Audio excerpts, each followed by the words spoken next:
Well, hello, welcome back. I am continuing our series on yes, no, maybe. Now, this is history focused. Now, I am doing a book one where I talk about a ton of history books because I think history can be done just through reading picture books. Even up to ages 10 and 11, you can still learn really cool stuff through picture books. So that video is next that I have already filmed about just some of my favorite books. Yes, no, maybe again. I'm going for about 400 books in 8 minutes. No. I'm not like that. But anyway, let's get to history curriculums and yes, no, maybe. Because again, history is huge in our house. It is big. I have a son who adores history. So we have almost every history curriculum you can buy. And so let me talk about first product of the day, which is also history related. Look at these cards. These are history cards from Yoto.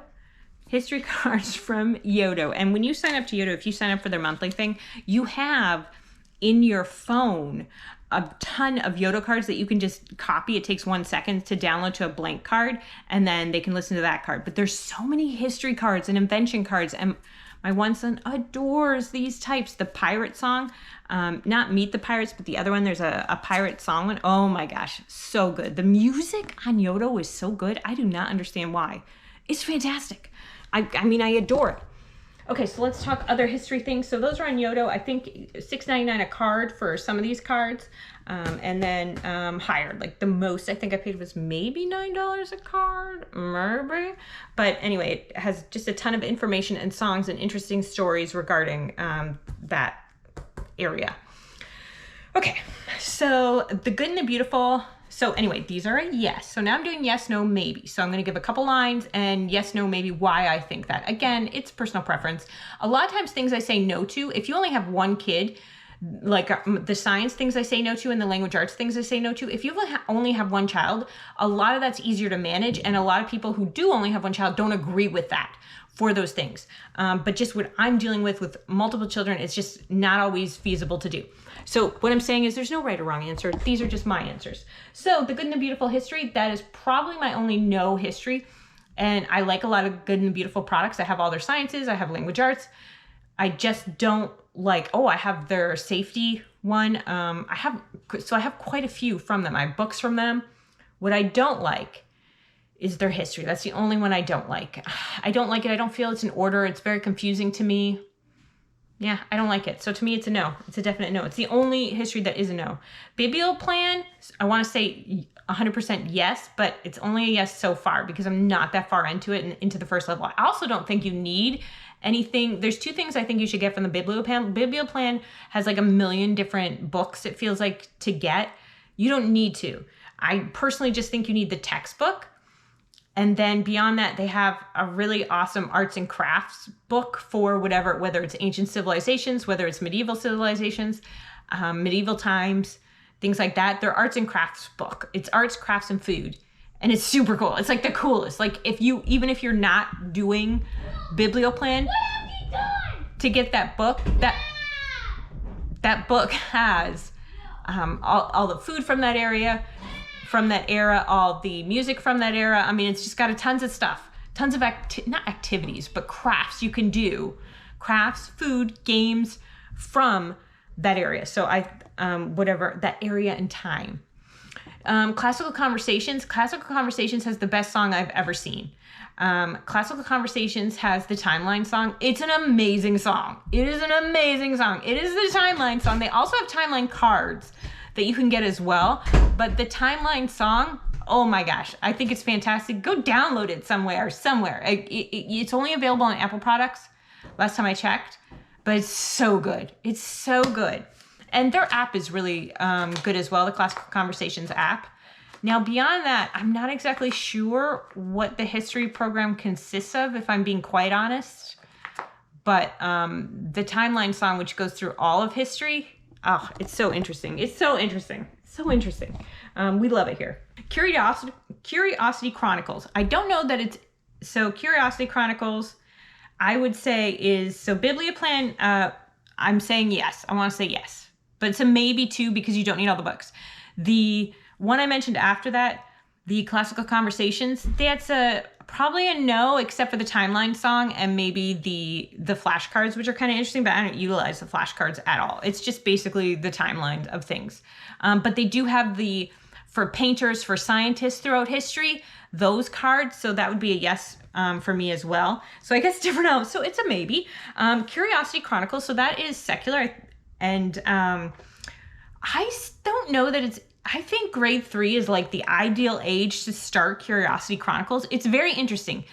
It has Ted and Mona, and the child can read Ted's part and you read Mona's because Mona's is bigger. And it's just 2 kids and they travel through history and they just touch on the important things, the important moments through history. So that's all it is just touching on the important moments through history. So very interesting. I don't have all of their stuff. That's not how I school. That's not how I educate. I'm not going to do a lot of crossword puzzles. Although, to be honest, I just did one from The Good and the Beautiful that I got in their free sample on America and the Constitution or something. I thought it was really neat. But generally, I'm not going to do busy work. I'm not going to do a lot of activities unless a child wants to do it. And I feel like it takes time and they don't want to do it. I read to them pretty much breakfast, lunch, and dinner and snack times. So yeah, that's what I'm looking for in a history, is to be super, super interesting. Speaking of which, there's one of the books that I'm going to mention. I don't think I mentioned it. If you are interested in ancient China, someone reached out to me and they have an ancient China history unit that they did on Chinese coming to America, which I think is very fascinating. That I didn't get back to them and I didn't read into it at that particular time, but I do think it's interesting to note that that is out there. And if you want more information, then text me or email me and I will try and track it down for you. And the other thing is so ancient China for the young reader, amazing stories. Like if that's what you're interested in, if you want to say ancient China, oh my gosh, that book, the book alone is amazing. I'm going to talk about it in one of my books. Let's talk about Notgrass and My Star Spangled Banner. That was probably the biggest disappointment for me, was that I had such high hopes. And I feel like an idiot because I was like, hey guys, look, this is amazing. Take a look at all the pictures. It's beautiful. It's great. It was very dry when we were going through it. Like history should be very interesting. You should have stories. And to go into history, like the way Abeka kind of does it is through their readers. When you have their readers and you go into their readers, they have stories of this was McKenna's life and McKenna lived, McKenna was a pilgrim or whoever. And this was what their life was like. And then this is an interesting story that happened to them. So I feel like history can be told through stories. And I think that's a powerful way to do history, which is why I think those books that I talk about, the picture books and stuff that talk about it, are so powerful and so interesting. And that's why they're on some of my favorite lists. So for me, it would be a no. If I had to be quite honest, it's a no. I want it to be a yes. And I'll try it again in a couple years, but I've tried it a couple times and it was just a no.